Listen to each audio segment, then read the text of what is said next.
Hello, everyone. Today's a special episode of the Mental Health Check with Cindy T. And today I have a special guest here. Her name is Dr. Beth Plachetka, and she is a clinical social worker here in Illinois. And she is the founder and owner and therapist of Safe Harbor Counseling in Sugar Grove, Illinois. Beth, thank you so much for coming today. I'm so glad to be here, Cindy. Thanks for asking me. Yes. So we talked about this a little bit last week, and I was explaining to you that I was giving my keynote, and one of the participants asked about her son, and her son is 19 years old. He's shared with her that he is having dark thoughts. And in my keynote, I explained that dark thoughts are those thoughts that you have that are along the lines of you don't want to be in life anymore. You don't want to be on this earth anymore. And you're thinking about ending your life by suicide. And so I gave her some numbers to call to get help for herself. But the other issue is that he's refusing to get help or reach out to anybody for help, and then also see somebody.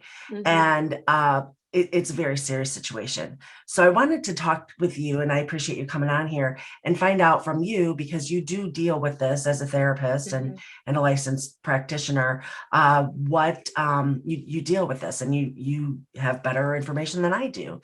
So would you please give us some more insight into how we could handle this situation? Absolutely. I'm so glad to do that. One of the things we have to really be thinking about is how very scary it is when somebody admits that to us. It's concerning when it's not a close relative or somebody we know well, and it's devastating when it's a family member. So the first thing you want to do is take a breath. And I always say to people, get a little bit more information. So the question would be, first, do you have a plan? Because if somebody has a plan, then like, for example, if they say, yes, I'm going to take too many pills. Okay, the first thing you're going to do is remove those pills. You're going to say, this is my intervention. I will give you the medicine you need when you need it.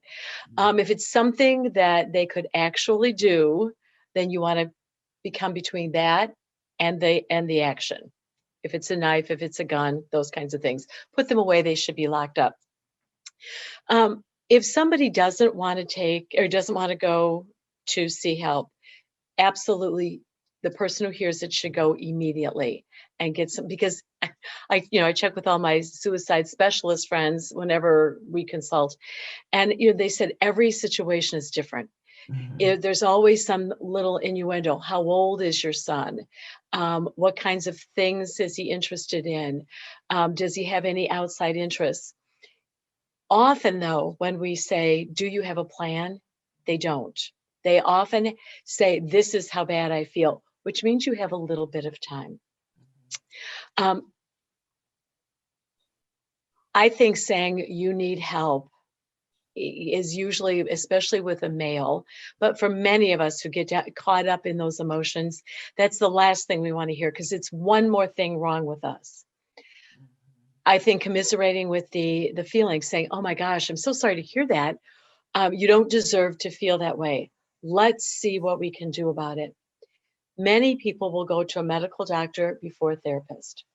And often symptoms of depression, even suicidality, can stem from physical things, from heart issues, from thyroid issues. Getting those things practically checked for many people who are feeling suicidal seems safer, because there's nothing wrong with me. So I would try that. I would also say, there's a million good people out there. Let's just find out what they have to say. I'll go with you. I'll sit in the waiting room. I'll drive you. I'll pick you up. And I usually say to people, let's try 3 times. If we're going to get you to somebody, let's try 3 times with somebody.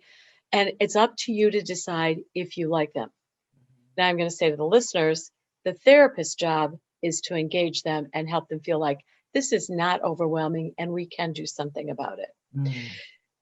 Bottom line, though, if somebody is if they are in the act of doing something, call 911. Because paramedics and police officers, firefighters, they are trained also to physically help somebody in a way that can keep them from doing something. They can talk them down. They can change the situation, because nobody wants to be involved in a completed act. And it's scary for families to think about it. Mhm. Does that make sense? It does make sense, and thank you. And there's a couple of things that I just want to re-emphasize on that. Uh, what does in the act look like? If their emotions are too strong, Mhm, and they're looking for a way to kill themselves, to commit mhm, the act, mhm, that'd be a knife or a gun. You don't want to be the one. As a mom, I don't want to tackle my son or my husband. I don't want their dad to do it.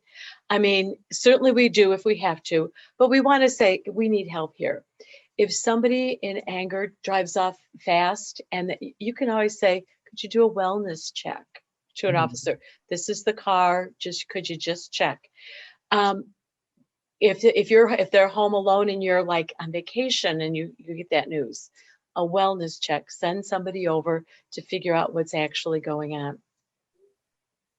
Does that Nice. make sense? It does. That really helps clarify. And then the other part of this is you mentioned that sometimes when someone expresses that they're having dark thoughts or is really struggling, that a lot of times it's just saying, I kind of need help or I'm really struggling. What if they're not? What if they come back and say, yeah, I have a plan? Obviously, you said remove the pills, lock up the guns, those types of things.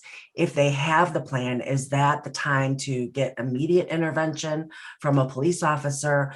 And if they're really refusing treatment and going to a therapist and a normal time frame, what is it that we can do when we get to that point? Because if they, let's say they've expressed that they have dark thoughts, they have a plan, and they're refusing treatment, what is there something we can do as parents? Do we have rights to, take them to the hospital or take them to see the doctor or sign on a therapist? And what would that process look like? Under the age of 18, Mm-hmm. parents are mandated to provide for their kids. Their children cannot decide for themselves how risky a behavior is. And so a parent can say, hey, listen, something along this line. You know what? I absolutely understand it. And all I need to know is that you're really okay.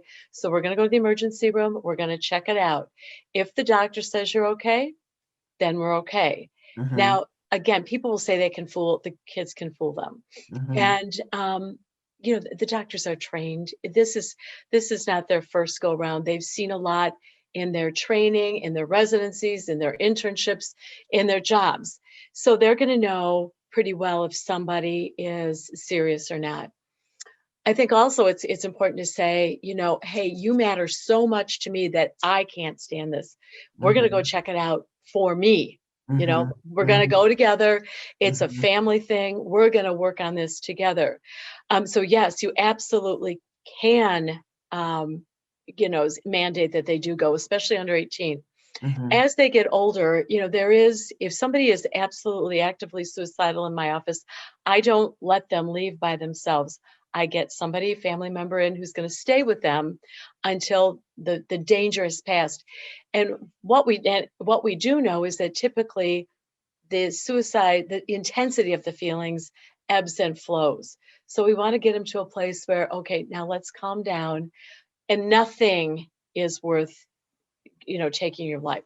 There's literally nothing in the world that is worth ending it. And no matter what it is, we're going to figure it out. Mm-hmm. And so often staying with them over the hump, getting that intensity to decrease, then you can reason with them and say, let's just take care of this, Mm-hmm. whatever it is, Mm-hmm. and go from there. And really we can say, this is a life or death situation, and I have to have somebody come help me.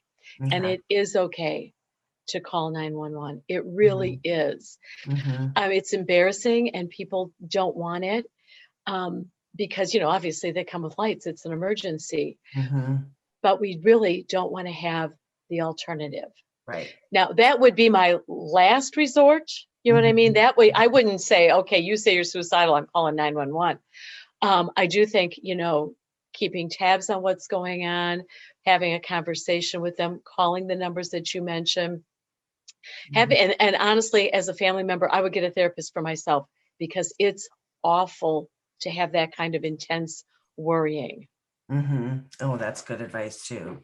That's really helpful. So, uh, this is fantastic. I love the sound bites that you've given. When I do my keynote, I focus on the symptoms, solutions, and sound bites. And so, because we never know exactly what to say, and I love the sound bites that you shared with us today about, you deserve better here. It's Right, going to get better. right, Nothing is worth ending your life for. We can get help for this. I love you. I care about you. We're going to get through this together. I have goosebumps all over my body right now, just thinking about being in that situation and saying these things.